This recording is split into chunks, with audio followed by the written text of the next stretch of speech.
Comment veux-tu que les gens puissent te voir en 2024? Tu veux que les gens puissent voir en toi une femme forte, une femme belle, une femme sûre de toi, sûre d'elle, une femme qui a confiance en elle? Tu dois d'abord te voir toi-même de cette manière-là. Est-ce que quand tu te regardes dans le miroir, tu te vois comme une femme propre, tu te vois comme une femme puissante, tu te vois comme une femme belle, tu te vois comme une femme intelligente, sage, une femme vertueuse? Comment te vois-tu quand tu te regardes dans le miroir? Est-ce que tu penses que tu es cette femme-là que les autres doivent voir à l'extérieur? Si tu ne l'es pas encore, il n'est pas trop tard. Comment veux-tu qu'on te voie? Travaille pour que les gens te voient tel que tu veux qu'on te voie. Celle qui est à l'intérieur de toi doit briller à l'extérieur. Qu'est-ce que tu as à l'intérieur de toi? Tout ce que tu as à l'intérieur de toi, tu dois maintenant le manifester à l'extérieur. C'est bien d'être beau à l'intérieur, d'être belle à l'intérieur. Tu es sûr de toi à l'intérieur? Ça, c'est ce qui est à l'intérieur. Mais les gens ne voient pas ton cœur. Les gens voient ton extérieur. Or, tu dois refléter ce qui se trouve dans ton intérieur à l'extérieur. Et pour cela, il faut des petites astuces parce que 2024, c'est notre année. 2024, c'est... Non, dis-le avec moi. 2024, c'est mon année. 2024, je dois briller. 2024, je dois influencer. 2024, je dois impacter. 2024, il faut qu'on voie la femme plutôt qui est à l'intérieur de moi. Il faut qu'on voie celle que moi-même je vois à l'intérieur. Et pour cela, tu dois le refléter à l'extérieur. Donc voilà pourquoi on se partage des petites astuces qui vont nous faire du bien, qui vont faire qu'on puisse avoir confiance en nous. Donc sans plus tarder, on passe dans le vif du sujet. Alors aujourd'hui, on va encore se partager des astuces qui vont nous faire du bien, des astuces qui vont faire qu'on puisse glow up, glow up, glow up, level up, level up, level up en 2024.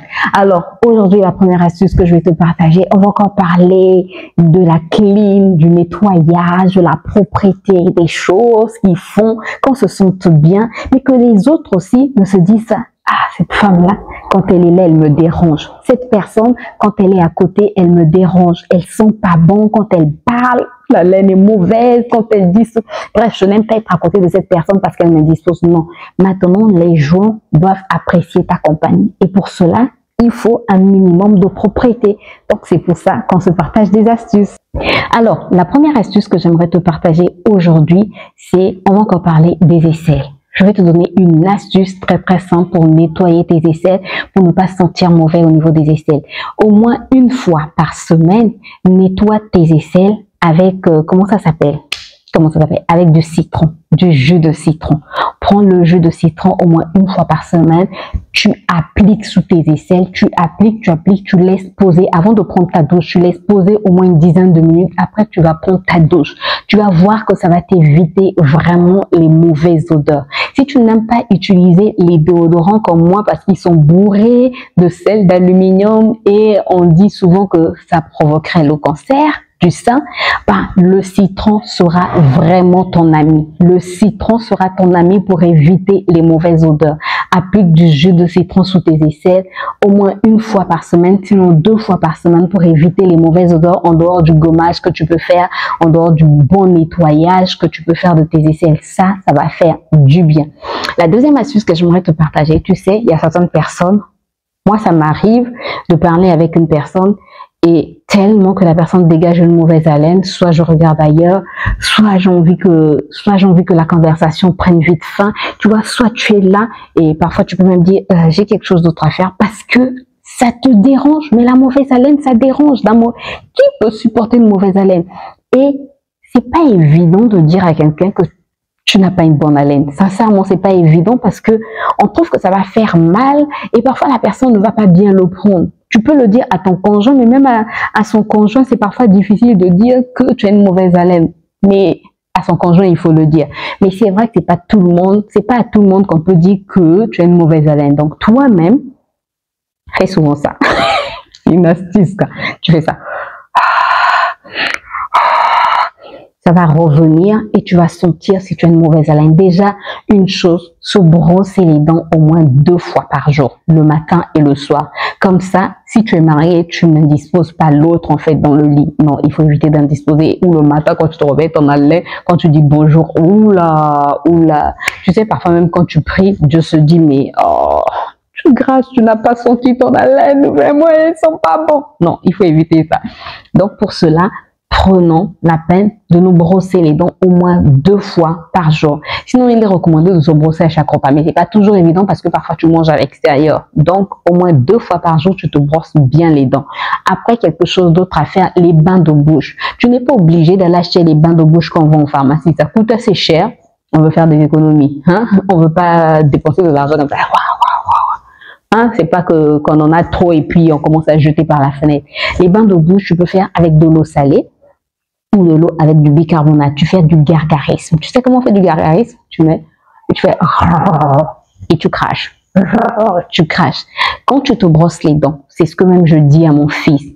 Tu te brosses les dents. Beaucoup de gens se limitent à juste se brosser les dents et ne vont pas plus profondément dans le brossage. Quand nous, c'est notre mère qui nous a appris ça toute petite.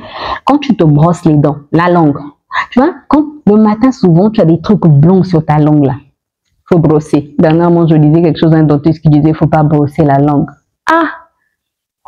Parfois, je me dis vraiment, il y a des choses, si tu te brosses pas la langue, mais c'est sûr que tu vas sentir mauvais. Tu auras une mauvaise haleine. Ça, c'est sûr et certain. Bon, après, il faut peut-être pas exagérer. De toutes les manières, tout excès nuit. On te demande pas de brosser ta langue jusqu'à ce que tu puisses te blesser. Mais c'est important d'enlever cette pâte blanche-là de ta langue. Parce que tu as dormi, bref, brosse-toi bien la bouche, tu vois, les mâchoires, tu enlèves toute cette pâte blanche là, les mâchoires, le palais, passe toujours ta brosse, palais, et fais un bain de bouche. Comme je t'ai dit, de l'eau tiède salée, de l'eau tiède plutôt avec du bicarbonate, tu fais du gargarisme, ça va te faire du bien, ça va faire que tu ne puisses pas avoir une mauvaise haleine et ça va faire que les gens ne puissent pas faire ça, ne puissent pas faire semblant de faire ça. Tu as déjà vu des gens, tu entends de parler et la personne fait ça, la personne regarde. Parfois, c'est parce que ton haleine ne sont pas bons. Une autre chose dont j'aimerais te parler, c'est, ça concerne les femmes. Les hommes, ça va concerner autre chose, mais je parle d'abord des femmes. Le soutien-gorge. Le soutien-gorge, il faut le nettoyer. Non, mais il faut le nettoyer. Il faut le nettoyer. Il y a certaines personnes qui ont des soutiens-gorge noirs pour que les gens ne voient pas la saleté. Non, le soutien-gorge doit se nettoyer. Sinon, quand tu transpires après, ils sont mauvais. Nettoie ton soutien-gorge. De la même manière que tu changes ton sous-vêtement là, il faut aussi changer ton soutien. Si tu n'en as qu'un seul, la nuit avant de dormir, tu nettoies ton soutien correctement. Tu le mets à sécher. Comme ça, le lendemain matin, quand tu te réveilles, ton soutien-gorge est sec, tu peux le reporter. Ça, parce que tu n'as qu'un seul soutien-gorge que tu dois le porter 10 000 ans sans le nettoyer. Non, non, non. Ce soutien-gorge là même, il y a des soutiens-gorge dès que tu le mets dans l'eau. S'il y avait des mouches, elles meurent. S'il y avait des moustiques, ils meurent. Tellement ils sont sales, tellement ils sont tout mauvais. Et en parlant de ça, on passe chez les hommes. Les hommes qui ne changent pas de sous-vêtements. Est-ce qu'il y a des femmes aussi qui ne changent pas de sous-vêtements? Non, c'est surtout les hommes. Le sous-vêtement se change. Tu prends ta douche, tu changes le sous-vêtement. On ne porte pas le même sous-vêtement. Ça sent mauvais. Tu as transpiré et tu portes le même sous-vêtement. C'est quoi le problème? C'est quoi? Même si tu n'en as que 2. Tu enlèves, tu nettoies, tu portes l'autre. Non, arrêtez ça, ça sent mauvais. On arrête ça. On arrête les mauvaises habitudes, on les laisse en 2023. Nous sommes en 2024, prenons des bonnes habitudes, nettoyons nos sous-vêtements. C'est très important. Une autre chose dont j'aimerais parler, là ça concerne surtout les femmes. Non, nettoyons nos cheveux. Nettoyons nos cheveux. Surtout les femmes, on aime porter des perruques, on aime faire des tissages, on aime faire des tresses avec rajout. Et parfois, un mois, ça c'est normal. Un mois, tu n'as pas nettoyé tes cheveux. Et pour la majorité des femmes, ça c'est pas grave. Souvent, c'est 2 mois, 3 mois, 4 mois, la personne ne nettoie. Non, sérieusement, comment tu peux rester 2 mois, même 1 mois? Comment tu peux faire 1 mois sans nettoyer tes cheveux? Je t'ai bien dit, ici c'est une safe place, safe zone. On ne condamne personne, mais on se donne des conseils pour ne plus faire les mêmes choses. On laisse tout ça en 2023. Donc, on se nettoie les cheveux. On se nettoie. Tu as transpiré. Hey! Ma chère, tu as transpiré, tu as mis perruque, tu as mis des produits sur tes cheveux. Tu penses que vraiment tes cheveux ne sentent pas mauvais. Parfois même ton conjoint ne te le dit pas, tes enfants ne te le disent pas. Mais ça sent mauvais dès que tu mets ta tête là.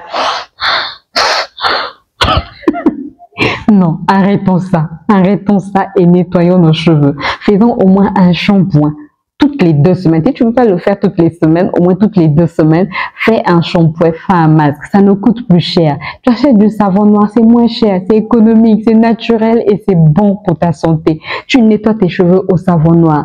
Un masque, tu fais un masque au yaourt, tu fais un masque à la banane, à l'avocat, tu fais un bain d'huile, tu prends de l'huile d'olive, tu appliques sur tes cheveux, tu laisses poser 30 minutes après, tu fais ton shampoing. Bref, nettoyons nos cheveux, c'est important.